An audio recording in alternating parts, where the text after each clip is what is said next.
এখন যেহেতু গরমকাল চলছে আর গরমকালে সব থেকে বড় চ্যালেঞ্জ হচ্ছে নিজেকে হাইড্রেটেড রাখা, এবং সেই কারণে পর্যাপ্ত পরিমাণ ফ্লুইড ইনটেক করাটা কিন্তু ভীষণভাবে প্রয়োজনীয়। তবে সেক্ষেত্রে আরেকটা জিনিসও বলার, সেটা হচ্ছে যে যেহেতু গরমকালে ঘাম আমাদের বেশি হয়, তো সেই কারণে ঘামের ক্ষেত্রে যে জলের সাথে সাথে কিন্তু আমাদের শরীর থেকে বিভিন্ন ইলেকট্রোলাইটসও কিন্তু ক্রমাগত নির্গত হতে থাকে, তো ফলত ইলেকট্রোলাইট ইমব্যালেন্সের একটা সম্ভাবনা থেকে থাকে।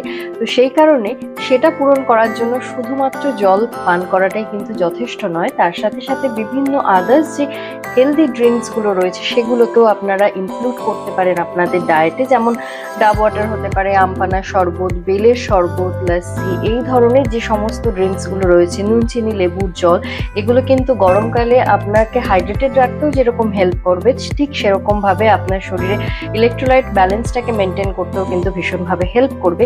এছাড়া ডেফিনেটলি সিজনাল ফ্রুটস, ভেজিটেবলস, এগুলোকে অবশ্যই আপনার ডায়েটে ইনক্লুড করবেন।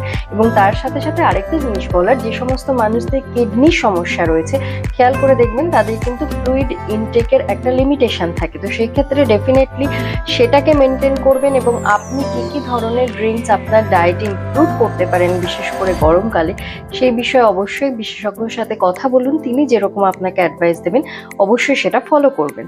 তো ভালো থাকুন, সুস্থ থাকুন, বাই।